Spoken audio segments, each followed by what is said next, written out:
Welcome one and all. Welcome everybody here in beautiful Munich, everybody out there who's following us online.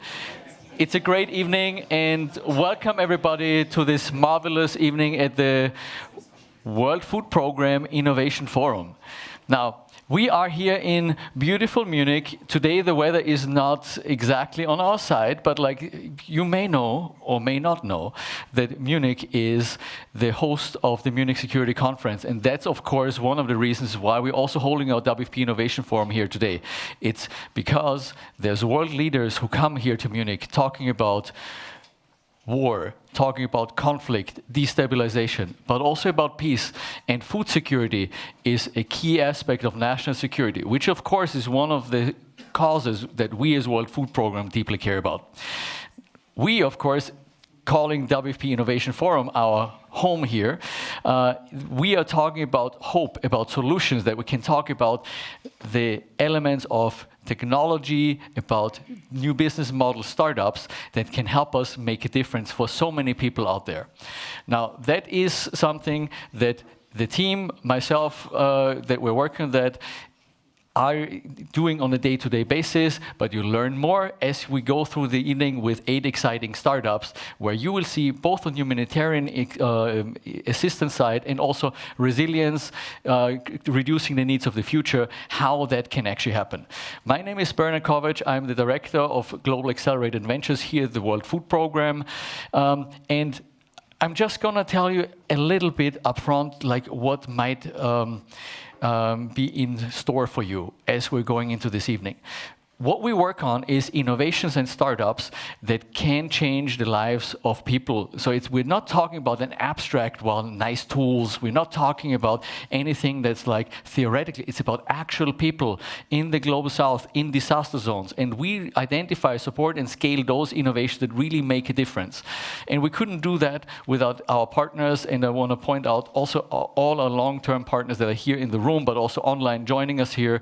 Of course, the German government, through the Economic Development Ministry, BMZ, but also the German Federal Foreign Office and the Free State of Bavaria. Like, you have been pioneering this support for and with us for the humanitarian development assistance, but many more that are actually here in this room and online that actually enable all of this. Now, what are the actual people that we deal with? Now, I'll talk about an example, and you hear more about specific people. That's what we care about. How do we change people's lives to the better?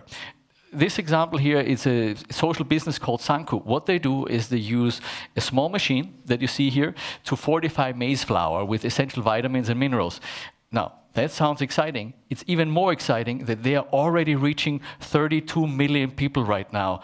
Now, imagine this, what used to be a startup, what used to be a small idea. Right now, this is in East Africa already reaching 32 million people and growing as we speak. The other example to excite you is recently, our World Food Program's fundraising app, Share the Meal, just reached the 300 million meals shared milestone. Imagine this. Oh, thank you.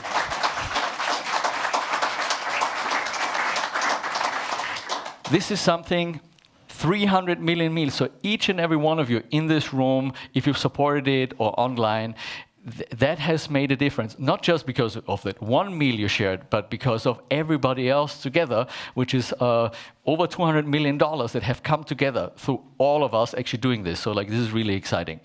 And lastly, you'll see a lot and lots of talk about like grant funding and funding that happens. We also last year launched our first ever loan fund for the World Food Program, investing in startups and agri-tech businesses. Now, this is something the Food System Innovation Finance Facility, also with support from partners that are here in the room, and like Bayer Foundation, others that actually come together with us to make this happen. I think this is an opportunity where it's not only just about giving money, but we invest money and we receive it with return and can reinvest it going forward. Now, are we talking about small things? Are we talking about big things? In the last 10 years, I can tell you that not only sometimes innovation starts small, but last year, and this is hot off the press for you, all the innovations combined have now positively impacted over 100 million people, 104 4 million people that have already benefited through innovations. That's making emergency response more efficient and effective, sustainably ending hunger, providing micronutrients to children, like all of the above. But this is one of the factors where we care about. It's not about small things, it's about bigger things. And we also have, through you in this room and online, you have invested $380 million into those innovations to help them scale, to have more impact. And lastly, let me close on that, is like, every dollar that we receive as Global Accelerator, we can turn into 4 to 10 times the impact. Whether that's by efficiency gains, whether that's actually in terms of creating longer-term jobs, this is one of the aspects how every dollar put into innovation can actually have a return. Now, you all who came here tonight, and everybody online joining us, you have actually made yourself a gift. Because every single one of you in this room, you're either, you are an ambassador. There's an executive board visit of the World Food Program executive board here. You are in private sector. You're a foundation leader. You're working in a government. You have made the commitment and written a book. You have actually enabled Share the Meal to thrive. All of the people here, you have made the magic happen and working about networks and partnerships. So I'm awarding all of you the Innovation for Impact Ambassador Prize.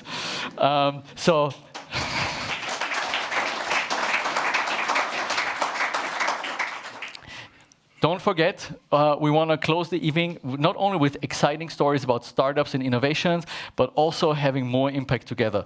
So with this, I want to say, enjoy the evening, and I want to introduce my boss, Deputy Executive Director and Chief Operating Officer, Karl Skau, and the floor is yours. Thank you. Thank you, Bernard, and distinguished guests, ladies and gentlemen, good evening to you all, and thank you for being with us, for joining us here at the World Food Program Innovation Forum. I'm delighted to see so many friends and partners at this annual flagship event on food security and innovation. We should have a fantastic program ahead of us, and as you said, if all these people has made the magic happen, I hope that they will, make this evening a magic one for us all as well. This is a special week here in Munich. The world's eyes is turning to Munich for discussions on global security and defense. And we are also part of that agenda, because food security is foundational to peace and global stability. There can be no real security in a world where hundreds of millions of people do not know where their next meal is going to come from. And at the very heart of our mission to address that, to end hunger and create stability, is innovation. In the face of today's rising needs, stretched budgets, and more complex realities where we are working, it is even more critical to innovate and to adapt. And there is a lot of challenges and doom in this world, no doubt. But the advance of AI and new technologies represents a window of opportunity. We have the chance to redefine what is possible in humanitarian response. And that is why, at the start of this year, our Executive Director, Cindy McCain, who, by the way, would have loved to be here and has been a visitor of this event over the past 3 years, made it one of her top priorities to harness the power of artificial intelligence and other new technologies. We are also launching a new WFP innovation strategy, which will make this ambition, or will take this ambition to the next level by embedding innovation more deeply into all our operations and country offices. Because WFP's country offices are the engines of innovation. They are also powered by regional hubs and this global innovation accelerator. In partnership with NGOs, entrepreneurs, companies and governments, they are proving that humanitarian action can be faster, smarter, and closer to the people that we serve. Last month, I saw firsthand in Gaza, where WFP's self-registration platform, People Portal, has played a vital role in helping us to navigate significant access challenges. The tool enables people to sign up for humanitarian assistance remotely. And so far, 2 million people in Gaza have registered using the portal. This has kept WFP connected with people in desperate need who did not have to rely on registration staff signing them up in person, which could otherwise have taken weeks or months, time they simply did not have. It has also saved over some $9 million in registration costs so far. And may I add, it's also a much safer way of registering rather than having people traveling across areas that could be very, very dangerous. So countless more innovations that started right here or in the field are now cutting WFP's costs and increasing our impact every day. Another example is Scout, WFP's AI-powered supply chain tool, which is helping us redesign our supply chain around the needs of the people we serve. Scout helps us identify where to buy food, where to store it, and how to deliver it faster to families when crisis hits. It is targeting delays, pain points, and opportunities in our supply chains so that our operations can become more agile and responsive on the ground. In just 2 years, it has saved us over $6 million, enough to provide a full month of life-saving food assistance for some 300,000 people. And as it scales, it could save over $25 million every year. Or Building Blocks, WFP's blockchain-based platform that allows humanitarian agencies to coordinate assistance securely. It has become the world's largest blockchain humanitarian platform used by over 150 organizations. Since May 2022, it has helped prevent some $290 million in unintended overlap assistance in Ukraine, Syria, and in Palestine. And that sum is the equivalent of all funding to WFP's operations in Ukraine up until June 2026. So we're talking about massive savings that are having a massive impact for people. Friends and colleagues, the 2026 Innovation Forum is now an opportunity for us to add further momentum. We are here to surface the most promising solutions, strengthening collaboration, and chart the next frontier of humanitarian innovation together. Our long-standing partnership with governments, foundations, companies, and investors have made this possible. We're delighted to see so many of you come out in force this evening as well. The German and the Bavarian governments pioneered this innovation work in the humanitarian and development space. A big thanks to them, as well as to partners like Luxembourg, Austria, France, Norway, and private sector partners, including BASF Stiftung, Netlight, John Deere, and Google. Together, we have turned the WFP Innovation Accelerator here in Munich into one of the world's leading hubs for humanitarian and development innovation. And to everyone here in the room and online, thank you for being part of this journey. We want to go further and faster as we tackle the great challenges of our time. Together, we can accelerate the momentum in humanitarian innovation to deliver more hope for people who need us and to create a more stable and food-secure future. I thank you.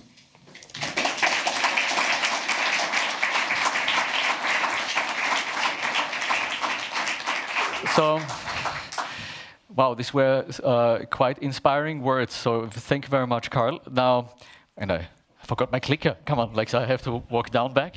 But as you were saying, we couldn't do this without the support of strong and long-lasting partners. So that's why it's a great pleasure for me to introduce Julia Mona, who is like Director General of the Crisis Prevention, Stabilization, Peacebuilding and Humanitarian Assistance.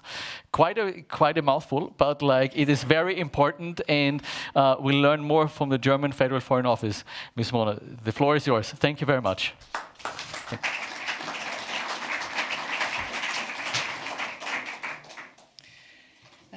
Dear Deputy Executive Director Karl Skau, Excellencies, fellow diplomats, fellow government officials, representatives from the private sector, distinguished guests, and dear innovators. It's a pleasure to be here today with you, the first time for me, since I only assumed my job about half a year ago, with such a really diverse and very committed group of friends of WFP and especially of this special venture, the Accelerator. It's a powerful reminder that innovation does not happen in isolation. It happens when purpose, creativity, and collaboration come together. Ladies and gentlemen, today we meet at a pivotal moment for the humanitarian system. The challenges are very clear. The number of people in need is increasing, access is shrinking, and aid workers are increasingly at risk, and violation of international humanitarian law are becoming more frequent and almost the norm. At the same time, humanitarian funding is dwindling. It has become increasingly dangerous and challenging for humanitarians to operate in many contexts, but still they are asked to do more with less predictable funding and shrinking humanitarian space.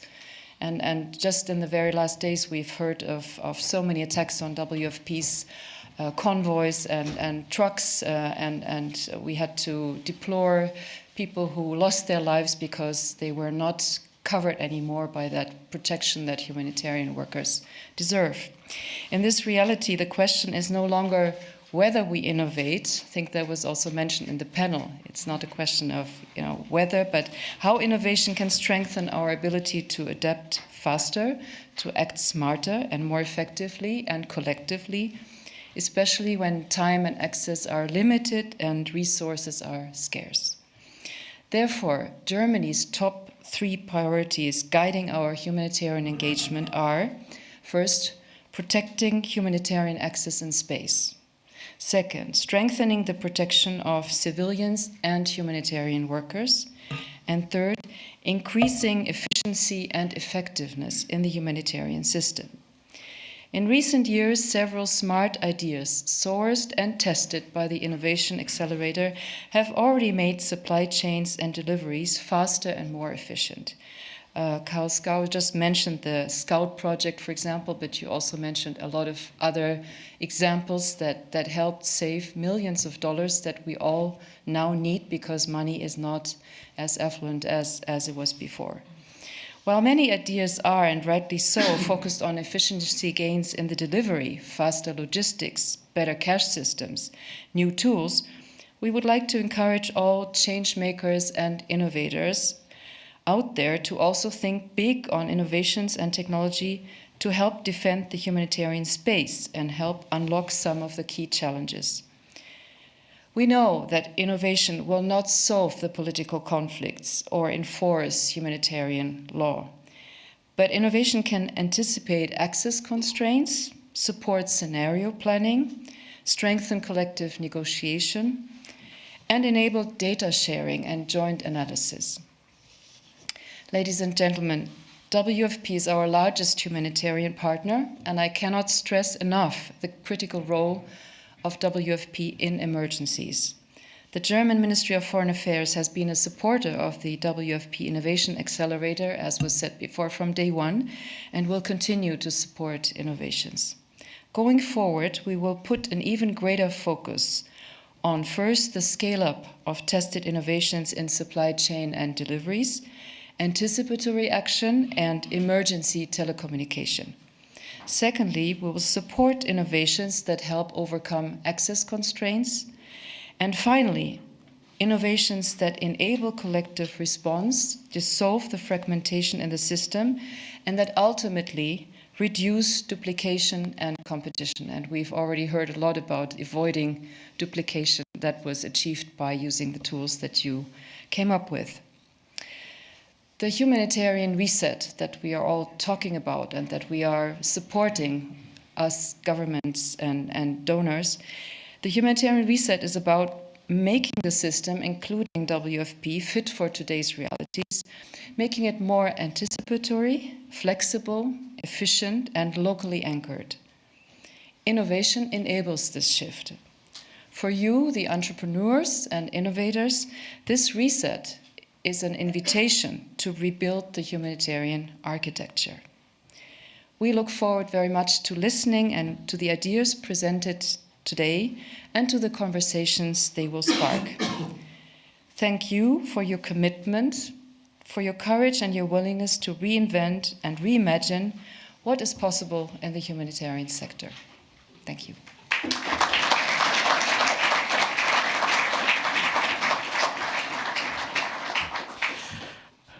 Thanks so much, Ms. Mona. And with this, we're starting into the main program. So my colleague, Regina Schmidt, she is going to introduce you to the segment of the startups innovations that are going to be really exciting. So stay tuned.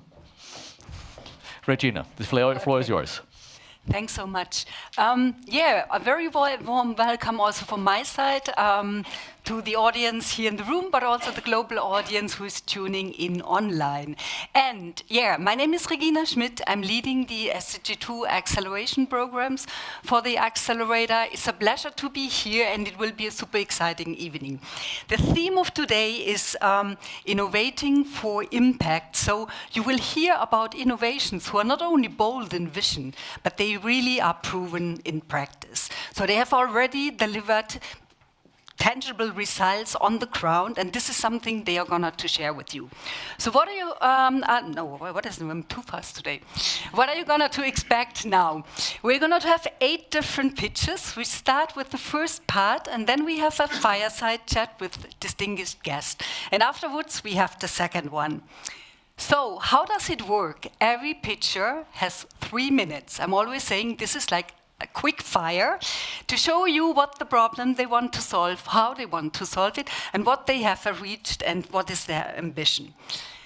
And with this background, I think we are ready to start. And I would love to come the first pitcher on stage. It's Mahidi Baratesh from the Anomaly Detection for Assistance Delivery. The stage is yours.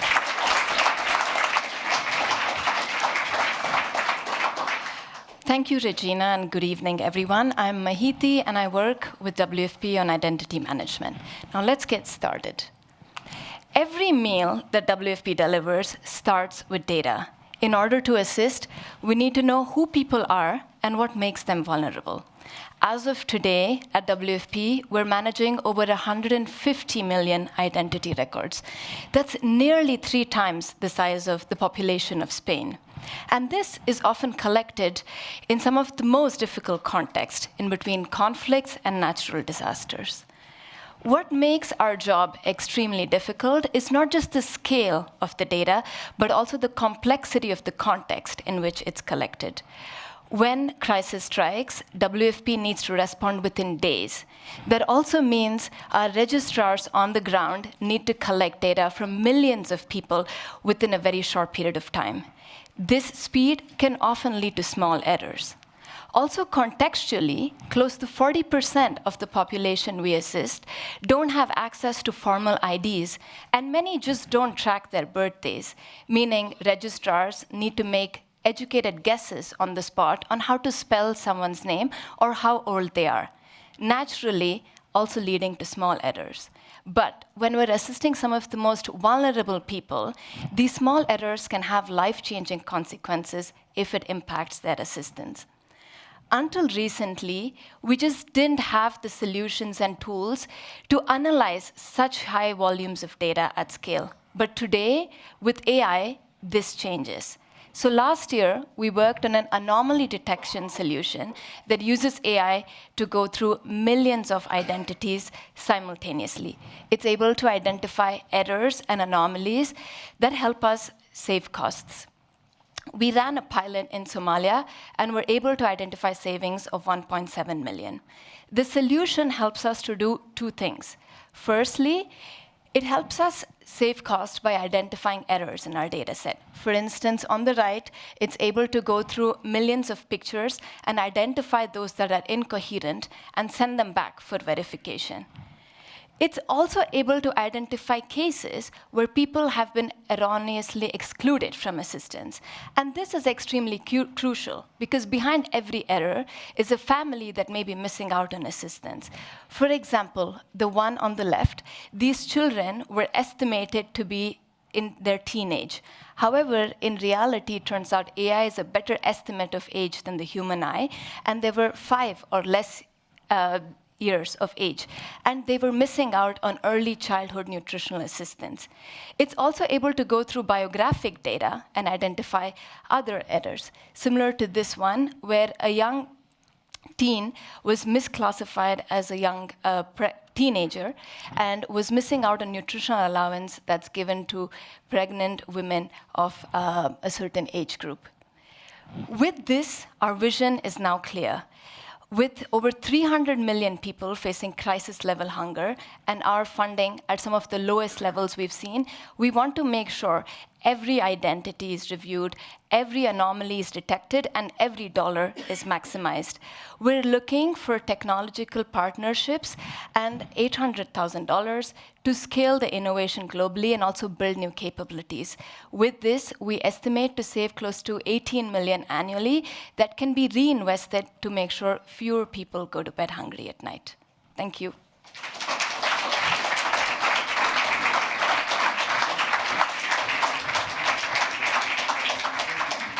Mahiti, this was a great start. And we have heard about it. Humanitarian needs are rising, and on the other hand, funding landscape is shrinking. So the adoption of disruptive technologies like AI is fundamental.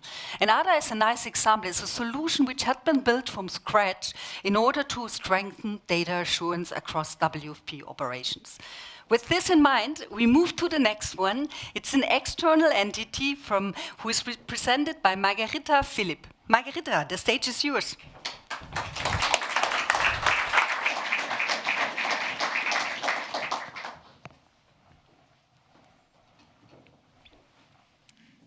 Making decisions under uncertainty is really hard. And it's even more challenging in conflict settings. Last year, 1 billion people were affected by conflict. That's roughly 1 in 8 of us. Yet so many organizations are still using what just happened to decide their planning, rather than anticipating what's most likely to happen next, which is especially challenging given the current funding situation.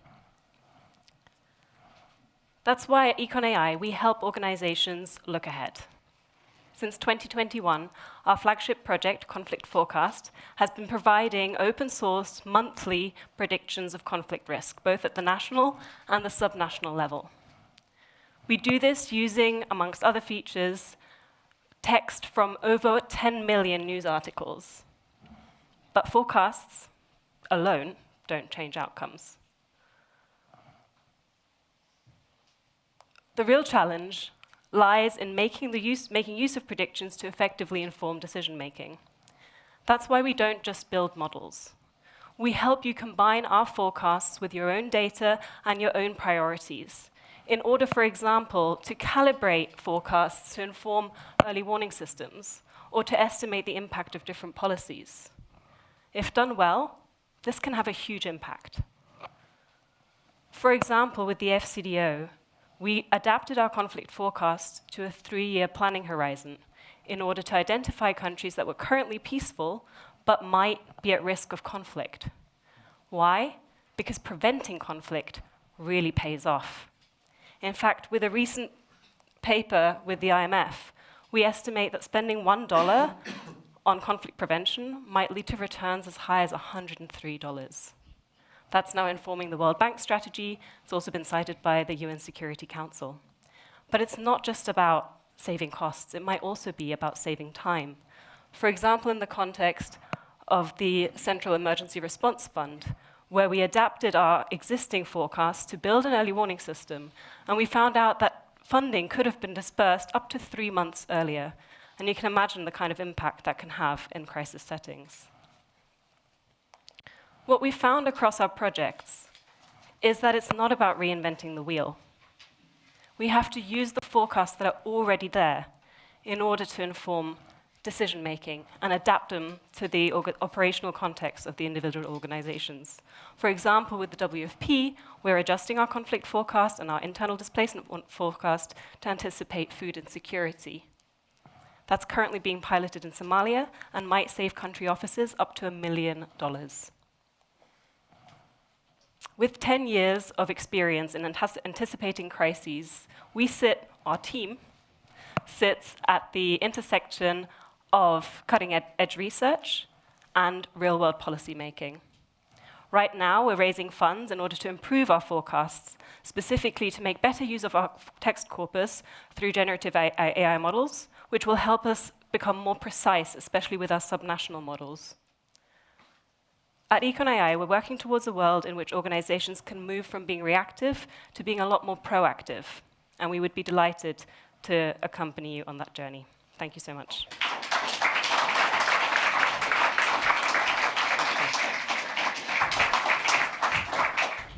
Thanks so much, Margarita. This was very insightful. And conflict focus is a great forecasting tool because it helps to anticipate forecast when there is food insecurity. You can assess disruptions. But I think one point what I really want to underline is for us, at the Accelerator, we work systematically with external entities. This can be research institutes, it can be startups, it can be NGOs. But it's really the idea on how can we jointly create impact without reinventing the wheel. So how can we bring the right partner who can complement our capabilities? And with that, I'm very happy to introduce the next one, which is Elizabeth Hendry from Jangala. Elizabeth, please.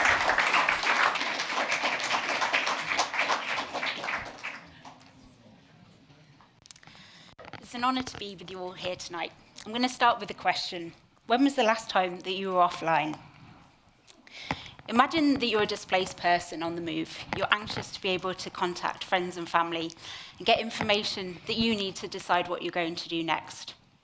Or you're a responder, coordinating aid for people who desperately need it, but you're not able to access the online tools and comms channels and remote support from colleagues that you need to be able to do your job.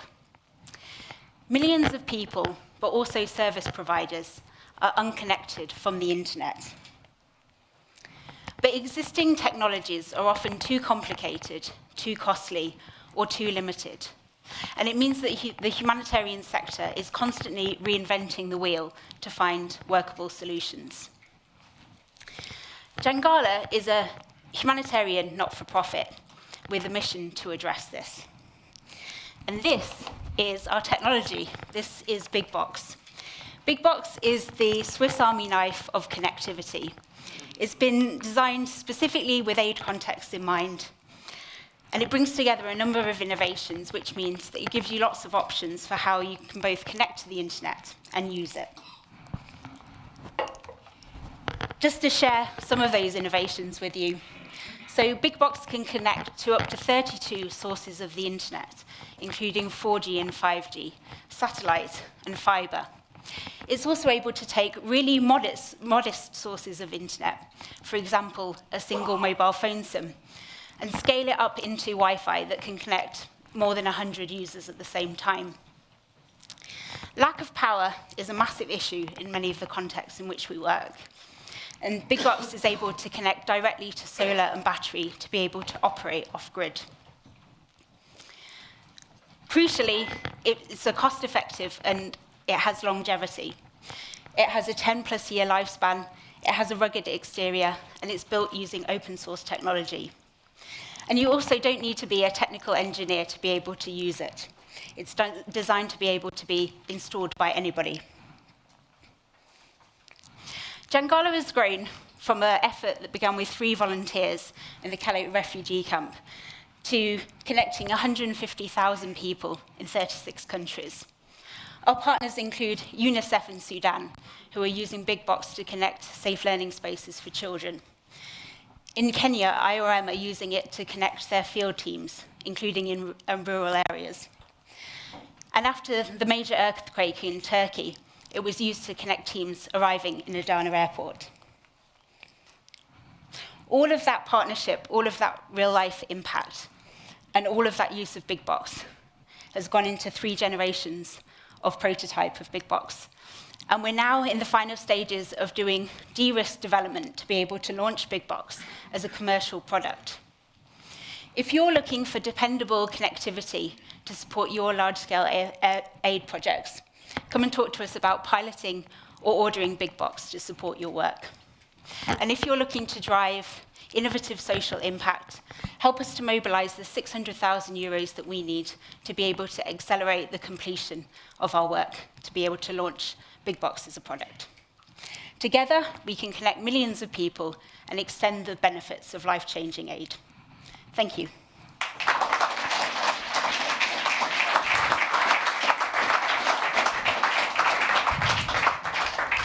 Thanks so much, Elizabeth. Very well done. No, I think we all believe in innovation, but there are some people, some partners here in the room I really would like to say a special thank you. Jangala was part of the Humanitarian Innovation Accelerator. It's a program that we have done together with the government of the Grand Duchy of Luxembourg and the government of Austria. And these are pioneers in innovation. It's an incredible solution how we can fastly deploy connectivity and give access. And that's great. And with that, we move to the next one, and I'm very happy to welcome Savet Achi from the People Portal.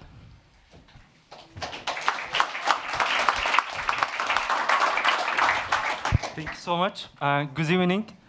Today, I would like you to imagine yourself as a person impacted by disaster, conflict, crisis, and you need to register yourself and your family for the humanitarian assistance. Like Amal in this story. Amal was displaced to Deir Balah and living in a camp with her family. And to receive support, she needs to register herself and her family and travel long distances, wait in long queues, sometimes 7 to 8 hours, 10 hours, to registration sites and bring her family members, her elderly, to complete the registration. And then once she hands over her data, she doesn't know when and where to receive support. And then once she displaced again, the whole process is repeated, which we know the average displacement time is 10 in Gaza. To tackle this issue, we have built People Portal solution. This is a self-registration solution that allows people to register for humanitarian assistance with the WFP remotely and with their family members. The tool empowers people and put them in the center of the operation, gives them accessibility to update, manage, and maintain their own data. It's about dignity, it's about empowerment, and it's about putting people we are serving in the center of the operation. With the People Portal, we have reduced the emergency response time to from 4 to 6 weeks to 48 hours. So we can respond faster, reach people in need, and save more lives by time. Humanitarian access is a crucial point for us. We need to reach hard-to-reach areas, and the access and security constraints is a main challenge for us. But with People Portal, in places like Sudan, Ukraine, Gaza, we were able to deploy and assist people with the solution. And then most importantly, with the People Portal, we are reducing the registration cost from $12 to 50 cents. How we are doing this? Because the solution is digital and remote. We don't need to set up humanitarian service points, registration sites in the field, get the equipment, and hire team to do registration. People can complete the registration remotely from the places where they live. So far, we have registered 16 million people in 13 countries, and $31 million have been saved in cost, which means every $1 invested in this solution, it brings back $10. And with these savings, we can assist more people and uncover new food insecure areas and respond to emergency faster. Only in Sudan, 7 million people have been self-registered in 1 week. And these are the areas that are hard to reach. Can you imagine if you want to cover these locations and register that many people, how long it will take? And in Gaza, 2 million people have been self-registered. And also we know 95% of the population in Gaza using the solution day to day, including Amal in this story. What we need, we want to scale the solution in 16 country offices, additional 16 country offices, and reach 6 million more people. That will help us to generate 36 million in the cost savings, and we need $2 million to bring the solution up to speed. Thank you so much.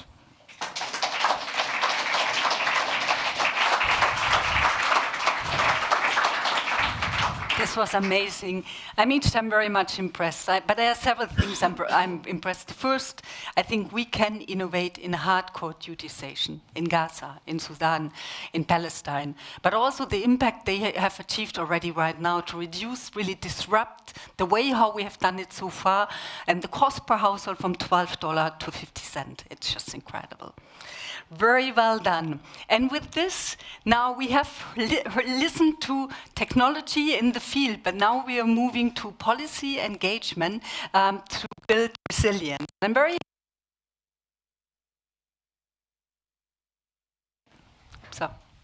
okay. He's the Director General for Policy Issues at the German Federal Ministry for Economic Cooperation and Development of BMZ. The stage is yours. Ah, yeah, good.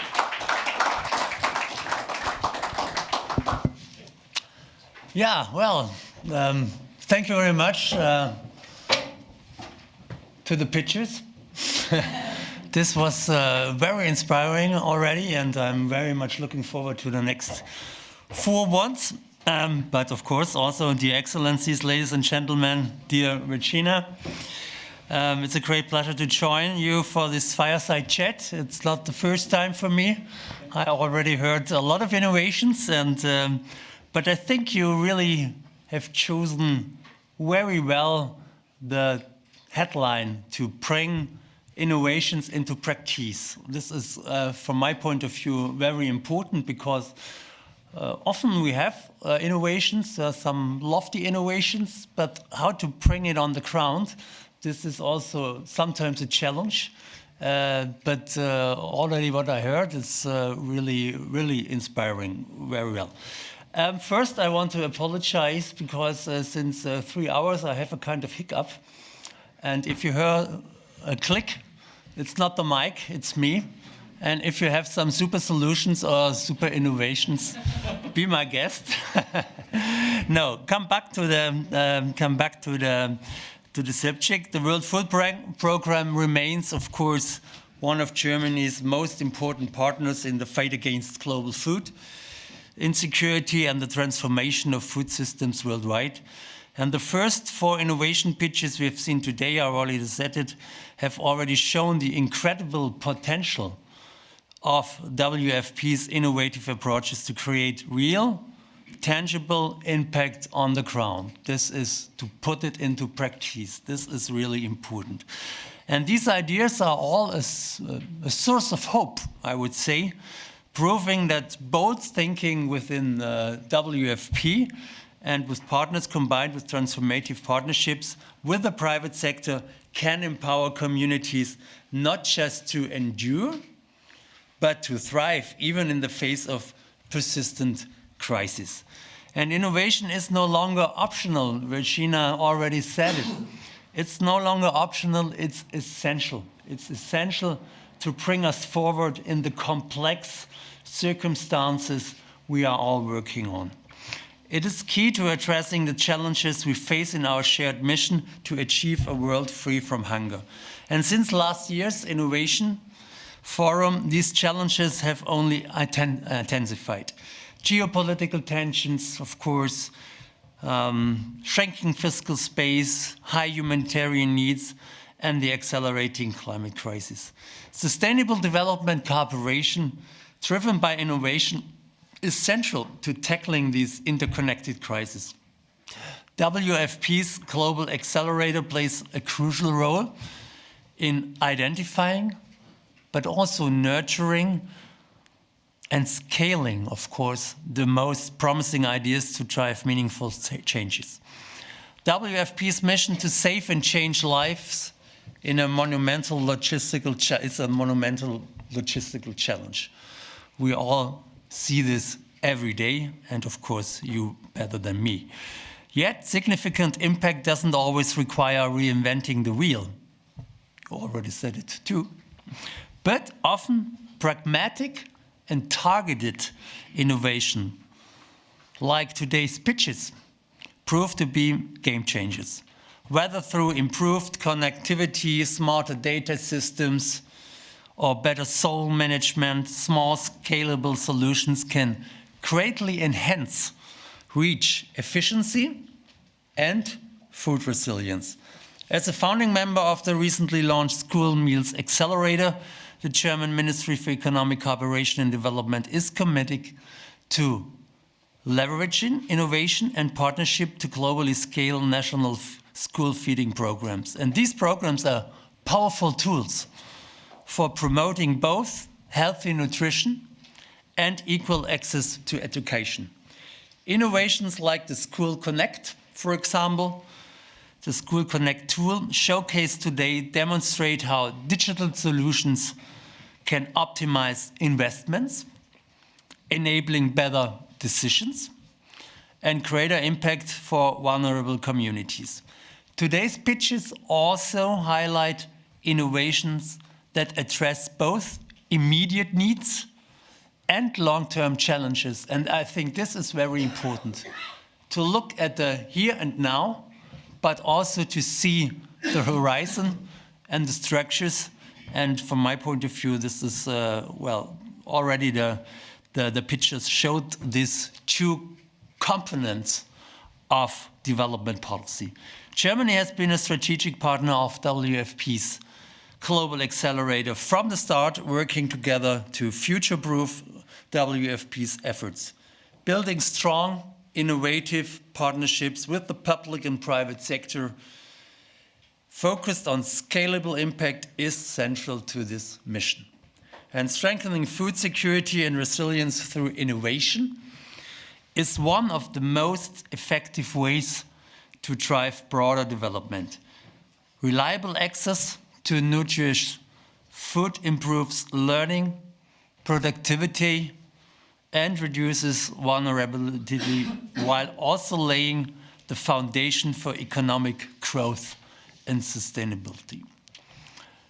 The results of the Global Accelerator and today's showcased innovations highlight the immense potential to maximize the impact of every euro spent on strengthening food resilience for vulnerable communities.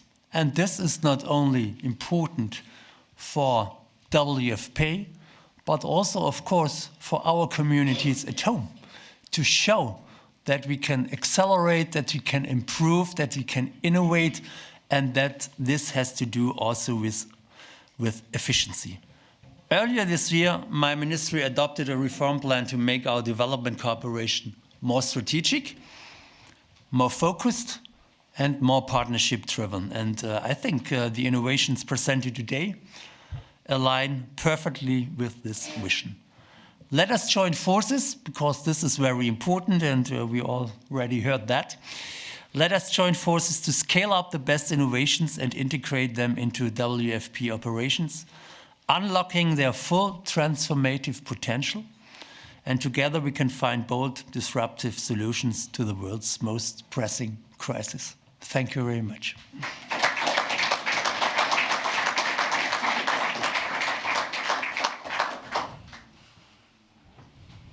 Thanks so much.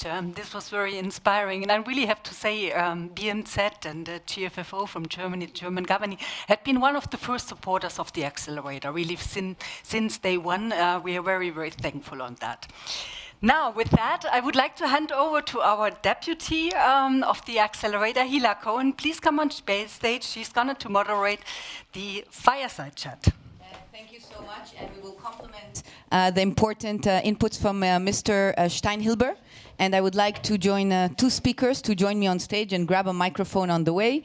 Please welcome Ms. Adayenka Badejo Sanogo and Mr. Gilles Hoffman. Please join me on stage.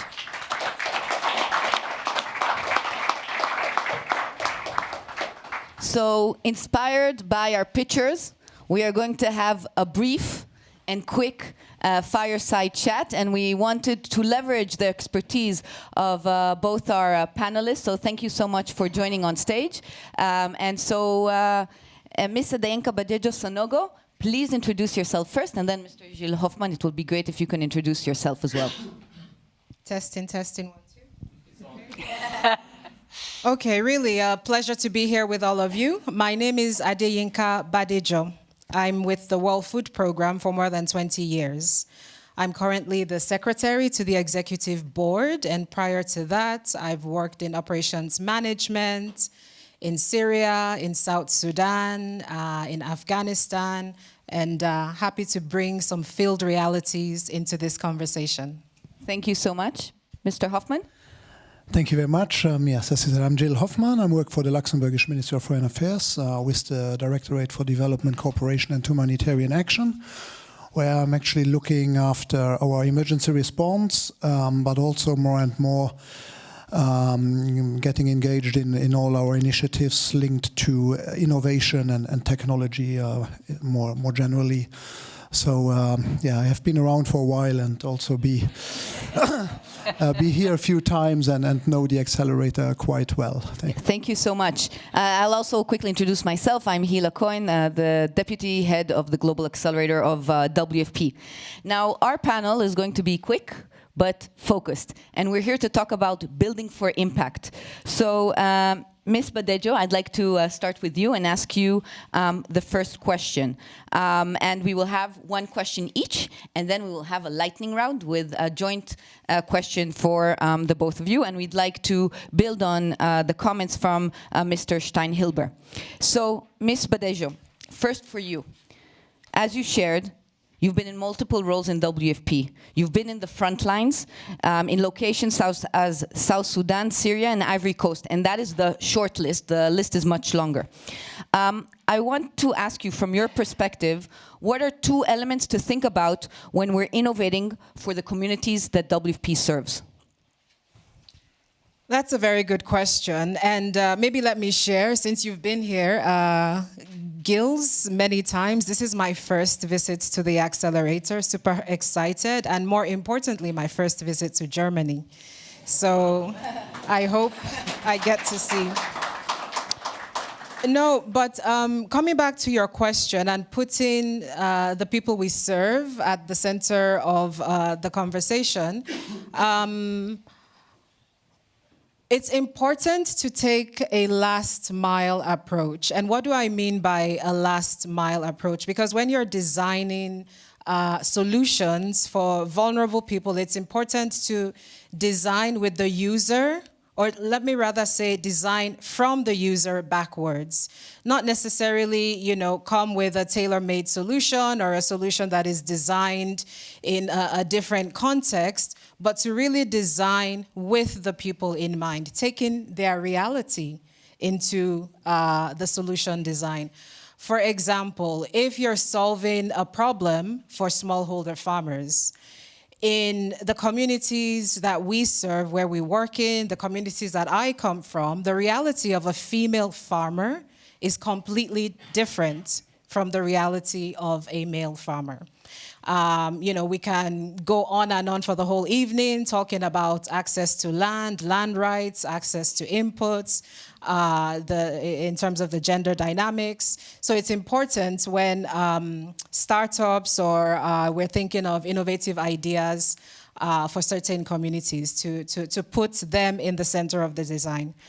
Another point that I want to say is that it's important to factor into the design phase the unintended consequence should the idea not work.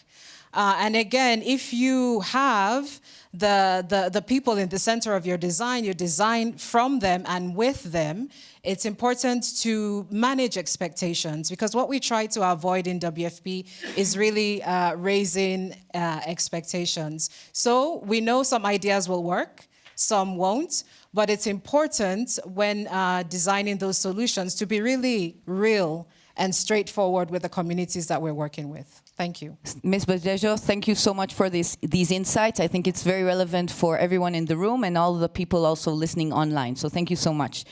Mr. Hoffman, now over to you. The Grand Duchy of Luxembourg has strong interest in AI, artificial intelligence, partnerships, and impact. From your side and your experience all over these years, why is innovation so critical in humanitarian operations?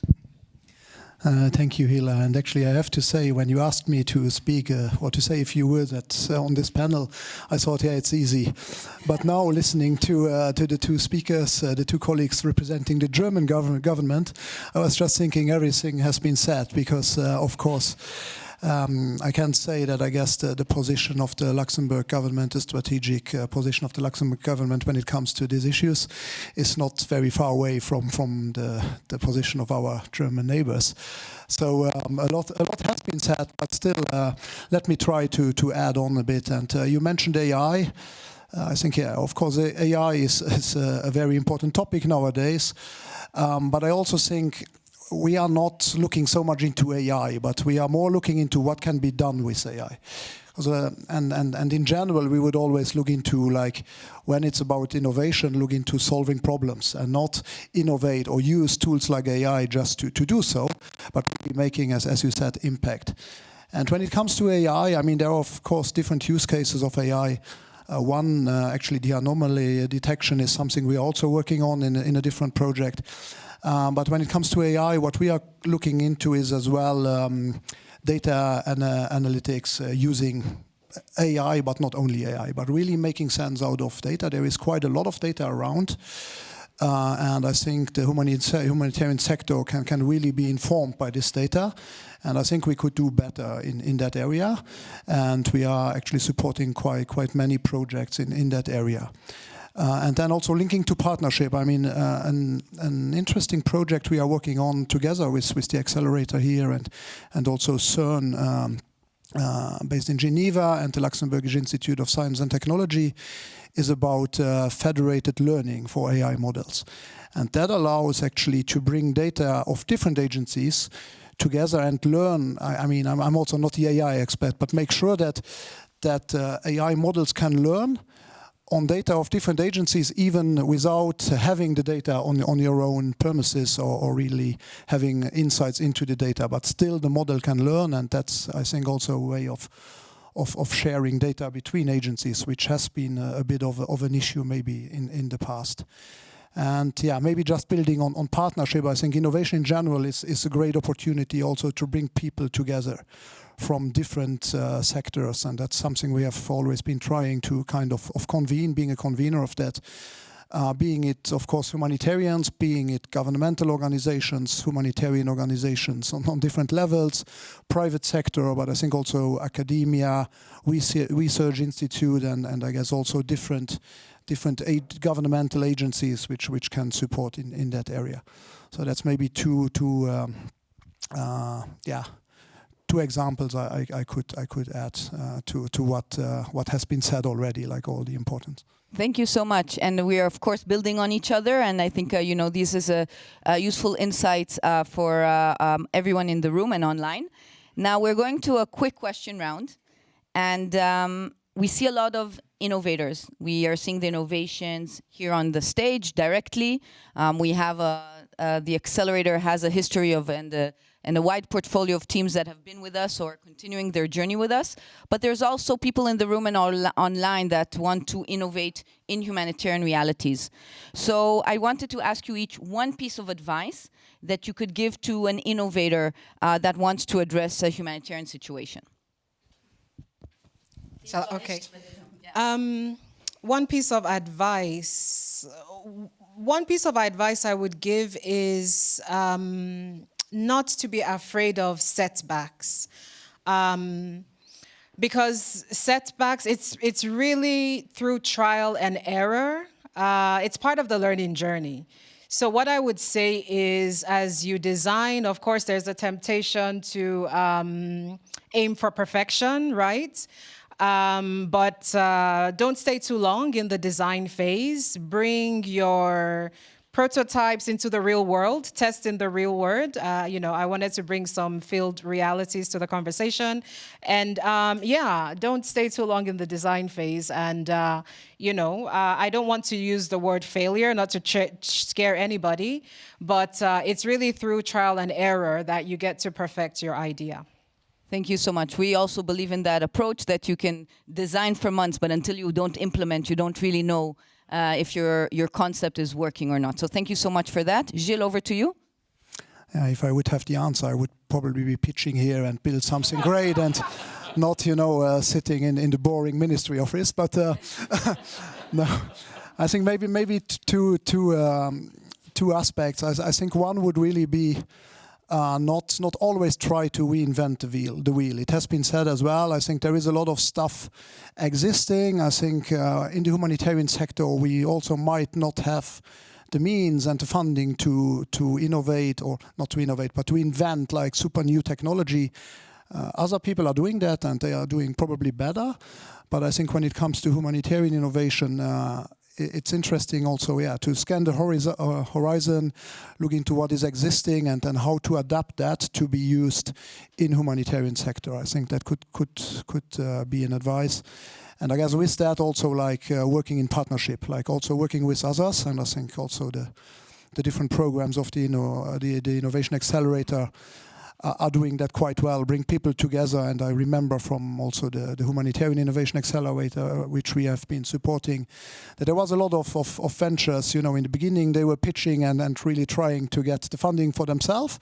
But in the end, they were also working quite a lot together. And I think that's also a very important aspect when it comes to working in humanitarian space in general, not trying to do everything alone, but work together, being it, on innovations, being it humanitarian agencies, being it others. I think working together will help and will be necessary if we want to keep up in those difficult times which have been mentioned.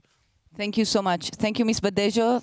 Thank you, Mr. Hoffman. Thank you for your input, and we hope this advice will help innovators in the room and online. Thank you, everyone, and we go back to the pitches.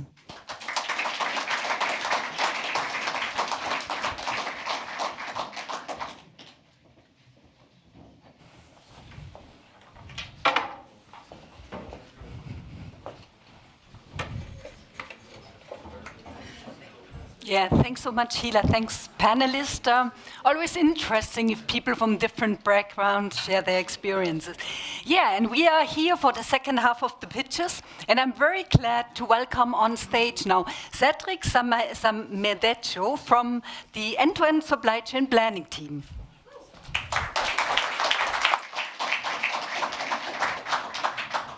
Thank you, Regina, and good evening, everyone. So, Abraham Lincoln once said, if I'm given 6 hours to cut down a tree, I will spend the first 4 sharpening my axe. This reminds us that preparation, planning, and the right tools are what make the execution faster, safer, and far more efficient. Together, we will see how this quote is relevant to the WFP supply chain. Every year, WFP operations reach more than 100 million beneficiaries across the world. And how does supply chain contribute to this major outcome? Well, by moving 5,000 trucks every single day in 80 countries and territories, using over 50 food groups, supplied by 10,000 suppliers across the world, and using over 3,000 transit points connected by tens of thousands of transport routes. As you can see, delivering food assistance in an efficient and cost-effectively way, while taking into account a constantly changing and unpredictable environment, is very challenging. And to add to these challenges, let's consider that data are scattered across multiple systems.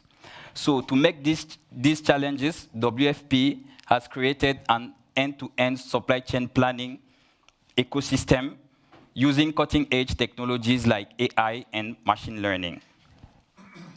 At the planning stage, Scout integrates data from different sources and applies an optimization AI model to generate optimized supply plans and scenarios that inform WFP on the replenishment decisions of the corporate inventory. In practical terms, Scout tells us what to buy, where, when, how much, where to deliver to better support country operations.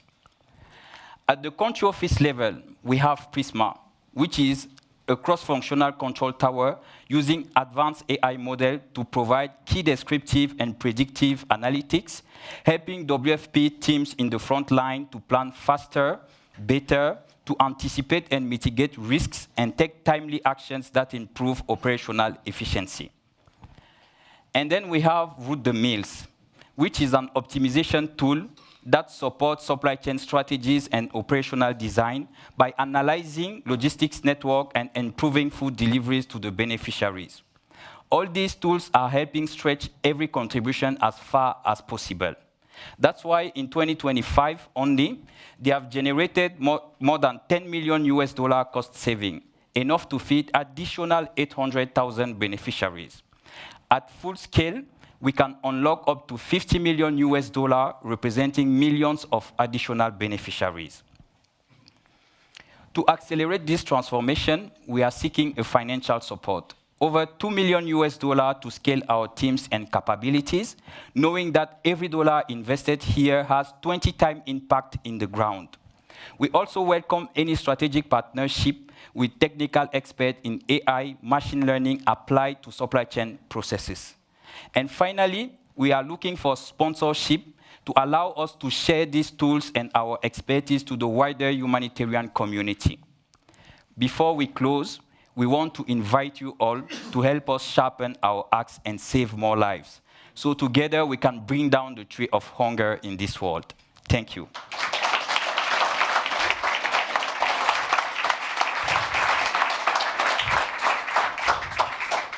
Well done, Cedric, very nicely done. What we have learned in the accelerator during the last years, if we really want to have a system impact, we need to have a portfolio of solutions. Solutions which complement each other, which are connected, which are really end-to-end. And this approach, supply chain, end-to-end supply chain planning, is a marvelous example. And just to highlight, solutions like Scout, Road the Meals, they came as babies, early stage. Really super small ideas. But now with the first pilots, with the first traction, we're scaling them up over countries, over region. And that's the way we need to innovate. Okay, with the next one, and now we're moving. So we have heard a lot about the humanitarian sector. Now we're moving more to the resilient ones. I'm happy to invite Andrea Camargo from the Inclusive Risk Financing.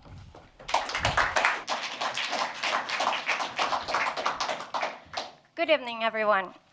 I was wondering if you know that smallholder farmers produce 1/3 of world's food. What does it mean in practice? That maybe 30% of your lunch actually came from their work. Why should we care? Well, because, as you can see here, 9 out of 10 do not have access to financial services. And what does that mean?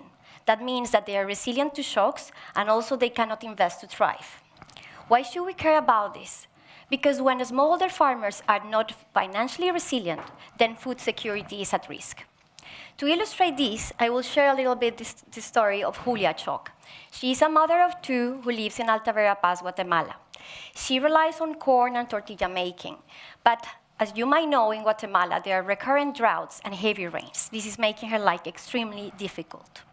However, this started to change when WFP started offering the Inclusive Risk Financing package that includes insurance, credit savings, and financial literacy in Guatemala.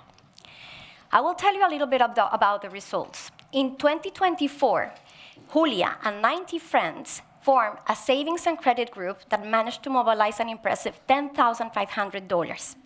With these funds and with the support of our package, we managed to mobilize these resources to purchase a tortilla mill and also to purchase pigs so they can boost their income.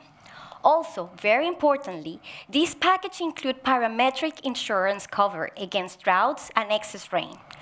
Why was this so important for Julia and 78,000 smallholder farmers in Guatemala? Because in 2003, there was the tropical cyclone Pilar that hit the families, their communities. And thanks to this package, they managed to bounce back. Very importantly, the government of Guatemala has been very involved, and we have been working for them to strengthen their capacities so they can adopt this program in the mid and long term and ensure the long-term sustainability of the package. This is critical. Now, I could spend a lot of time telling you the stories of a lot of people that we have helped, but I only had 3 minutes. So I will put my message very clear. smallholder farmers, when smallholder farmers are financially resilient, then food value chains are resilient. Also, humanitarian needs are reduced. And also, very importantly, we all manage to get nutritious meals on our table. We have been already offering this package to more than 10 million people around the globe, but we need to include more people in this package that we're offering. So we need $4 million and also your technical support so we can offer this package to 4 million people more. What we are going to do with this? We're going to build specific packages that are tailored for the countries, and also, very importantly, strengthen the capacities of the governments and also the markets so they can integrate these packages within the national systems. I really hope that you can join us to build resilient food systems. Thank you very much.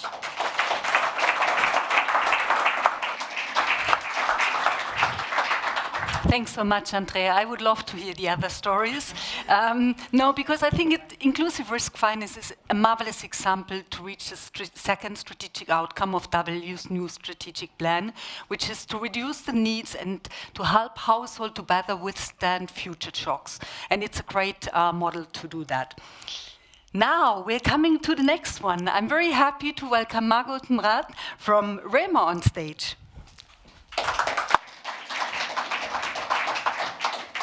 Hello. Today, food systems are at risk.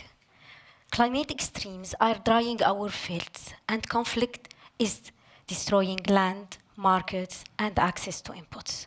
For millions of farmers, especially in fragile contexts, adaptation is no longer a choice. It's a must. The first step in adapting is restoring life underground. Healthy food systems depend on living microorganisms, tiny workers that naturally restore life to the agricultural ecosystem. These workers don't just feed plants, they rebalance the entire environment. At REMER, we turn science into action. We produce a microbial solutions scientifically validated. Our biofertilizer restores soil life and boosts crop resilience. Our biological control solutions protect crops safely, and our animal probiotics improve immunity and productivity. The global need for microbial solutions is growing. $10 billion today, projected to reach $30 billion by 2030. In the MENA region, water scarcity and soil degradations are creating pressing demand, yet adoption remains low. This is not a market trend. It's a necessity for sustainable agriculture and food security. Since 1975, my home Lebanon has endured ongoing conflict, and in recent years, climate change has added new challenges, putting the farmers I care about and the land I love at serious risk. With the support from WFP and the Adaptation Fund, REMER is helping smallholder farmers adapt to climate. By distributing our biofertilizer growth and training farmers on sustainable practices, we have reduced irrigation by around 20% and increased yields by around 30%. We have also signed an MOU with the Ministry of Agriculture, which has requested WFP to expand this initiative nationwide. REMER had the science, a multidisciplinary teams, and the facilities to deliver impact. We are seeking credible partners to help us reach high-need regions and expand our production capacity. Together, we can provide microorganism solutions to help, to adapt, and to support adaptation, resilience, and food systems. Thank you.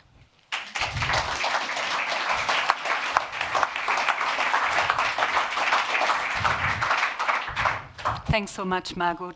REMER was part of the Climate Innovation Accelerator that we are running with the Adaptation Fund.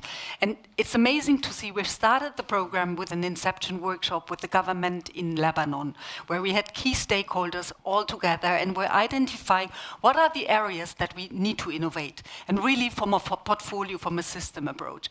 To see today that the government and the Lebanese Ministry of Agriculture is promoting the nationwide rollout is just a great success.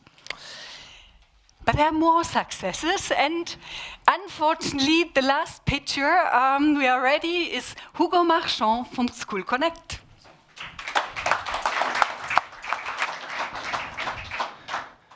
Now, good evening, everyone. Thank you for being here. Now, I am the rollout manager for School Connect, Hugo.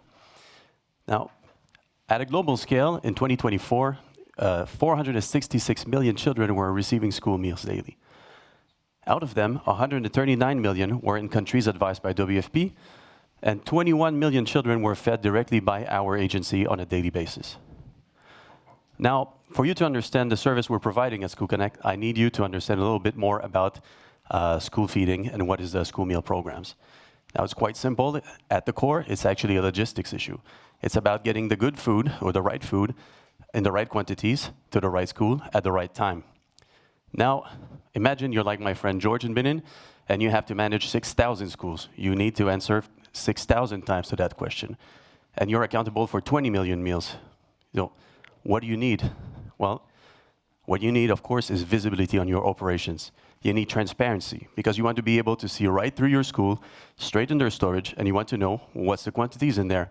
You want to be sure that they're not in a shortage, and that you want to be sure that you can take actually proactive actions, that you can supply them before they actually miss any food there. Now, one thing you need is actually to step out of the old ways. You want to step out of the handwritten, hand-calculated, fuzzy data that you receive on a monthly basis.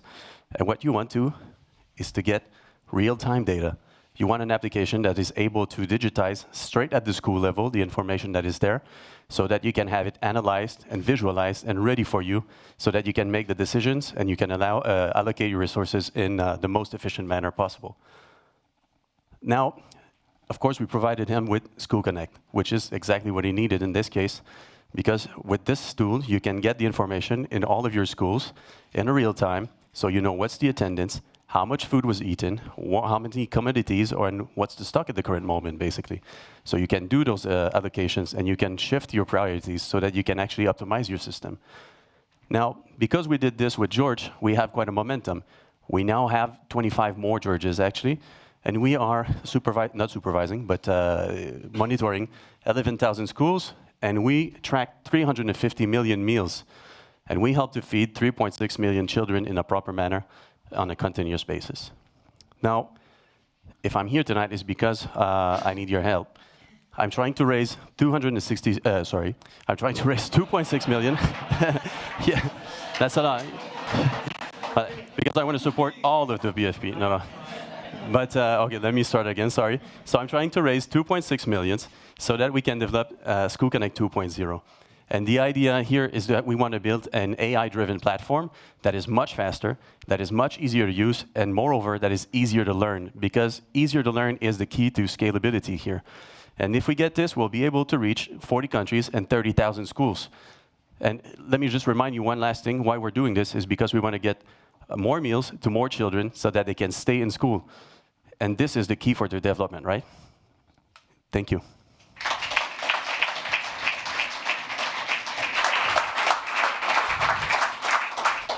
Thanks so much, Hugo. I think this was a great finish and a great example of scaling. I think 25 countries, 11,000 schools is just impressive, and also the traction that they have. So, but the outcome is not about only, let's say, the number of countries, but really to have these pupils in school and provide them with a healthy food. With that, I'm handing back to Bernhard. So, for the closing remarks. Thanks so much. Well, I guess we exchange clickers. Now, this is something where, in a world of fluctuation, destabilization, wars, and you saw also like there's challenges in terms of funding, operations that we have on the ground. It's about those innovations that can inspire hope. But like, don't listen to me. Again, it's my great pleasure to introduce again Deputy Executive Director and CEO Karl Skau for the closing remarks. Karl, the floor is yours. Wow, this was super impressive. I must say, I'm often proud to be part of the WFP team, and tonight was certainly no exception to that. What we have seen is exactly what innovation in practice looks like at WFP. clear challenges, practical solutions, and a determination to deliver for the people who depend on us. The exam question was simple. How can we do better for more people? We heard some compelling answers to that question tonight. I want to thank all the pitchers for the quality, focus, and ambition that you brought into this room. Your work is proof of that innovation is at the heart of WFP. It is how we stretch limited resources and how we reach people in the hardest places. Tonight, we have seen what becomes possible when strong ideas are matched with strong partnerships, from artificial intelligence and data to locally led approaches. These solutions show that humanitarian action can be even more efficient, more resilient, and more equitable. None of this happens alone. WFP innovates with the communities we serve, with governments, with private sector, and with partners who believe, as we do, that resources are only as good as the impact that they create. To all the innovators in the room and online today, stay close to the challenge. Remember who we are doing this for and what they need us for. And always build with others from the start. The strongest solutions are always created together. To our partners, if you are looking to invest in scalable solutions that strengthens global food security, WFP is ready. We have the talent, the track record, and the leadership from the front. Colleagues, friends, together we can scale ideas to application. We can drive systemic change, and we can ensure real, lasting impact for the people who need it most. The challenges ahead are immense, no doubt, but so are the opportunities. Innovation becomes meaningful when people invest in it, believe in it, bring it to scale, and deliver hope for the people we serve. Tonight has been an inspiring reminder of just that. I want to again thank the pitchers for their impressive presentations tonight. I want to thank all our partners for making this possible. And I want to thank you all who have come out tonight to make this a very special evening for us at WFP. Thank you.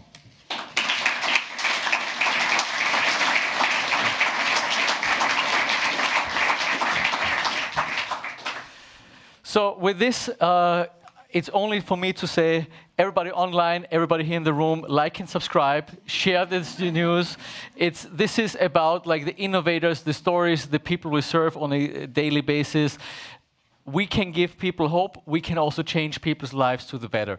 And this is one of the things where we say, thank you very much for joining us here. Thank you, everybody online. Like, it has been a pleasure to the over 1,000 people that have registered. A couple of hundred have joined online. Thank you very much. It has been a pleasure. And if this looked easy, the magic is the innovators, the team that really made it happen. So with that, thank you very much. And bye to the online audience.